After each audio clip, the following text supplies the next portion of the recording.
Hi, folks. I'm Peter Lemieux with Rounding Third and Batter Sports, and I tell baseball stories. There's a story I've wanted to tell for some time, and I was motivated because just a few days ago, the New York Mets put Lee Mazzilli and Bobby Valentine into the New York Mets Hall of Fame. For a long time, I've wanted to talk about Bobby Valentine, and that's what I'm going to do for a few minutes today.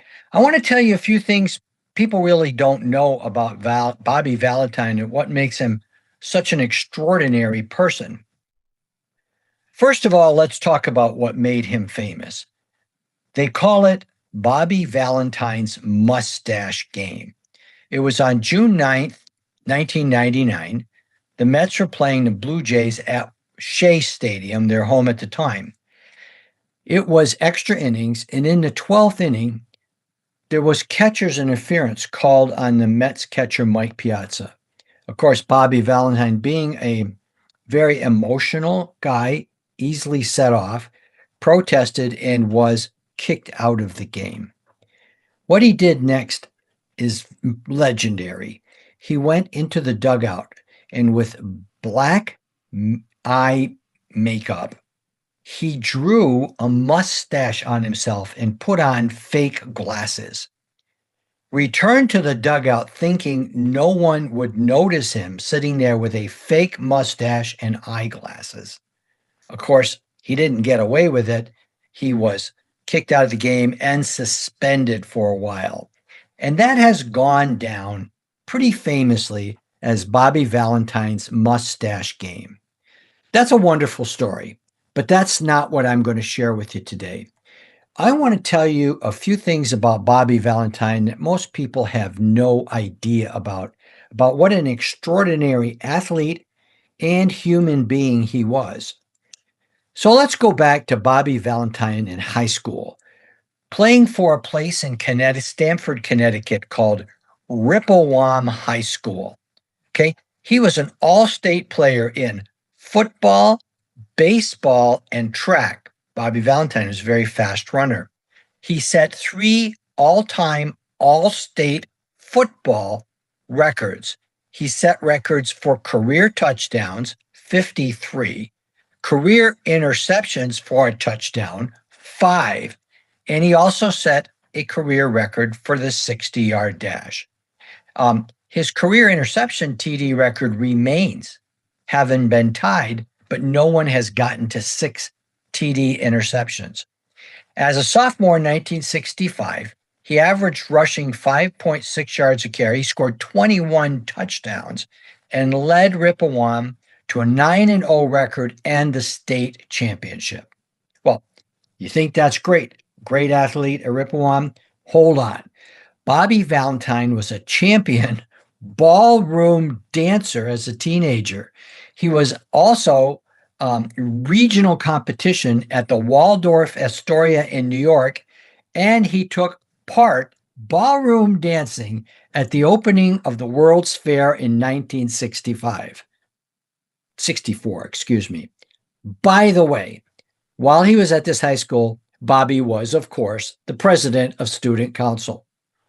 He went on to go to Southern California. He wanted to play football and baseball, but he settled into baseball. It was the one that he liked the most and was drafted by the Dodgers, getting a $65,000 signing bonus.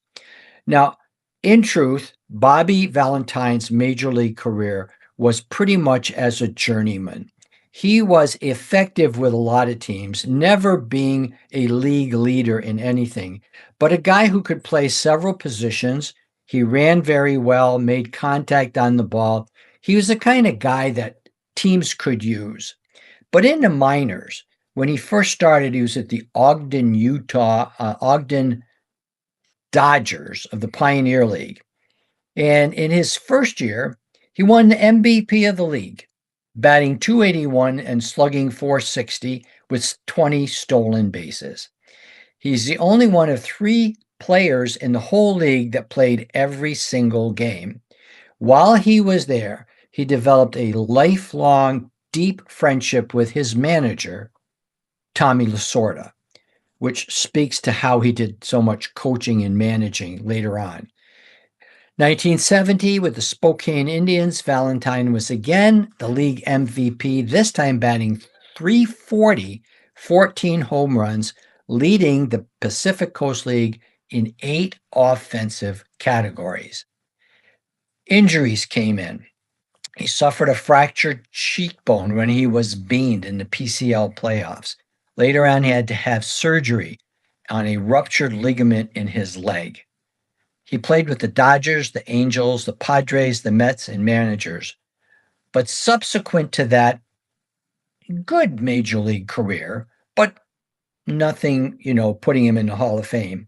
He became a manager at several locations: the Rangers, the Norfolk Tides, the Chiba Lotte Marines in Japan. He managed, of course, the New York Mets. He was not without controversy, okay? When he managed the Mets, he had a flare-up with 2 players. During the World Series, 2 players, to be named at a later story, went in the dugout and were playing cards during the game. That was unacceptable to him. He criticized the player and later criticized the general manager for assembling the team, even though they're in the World Series. So guess what? That got Bobby out of the league, where he went back to Japan and won their World Series, and afterward, he challenged the Major League champion to a playoff, which, of course, didn't happen. 1 year with the Red Sox, he got fired. He had run-ins with the media, feuds with players and coaches. So when Bobby Valentine left Major League Baseball, the feeling was he was kind of a hothead, out of control, not real liked by ownership, and a lot of players didn't like him either. What Bobby had inside of him was this immense passion to win, and that couldn't be controlled. So he left Major League Baseball and took over a kind of would seem insignificant position at Sacred Heart University in Fairfield, Connecticut.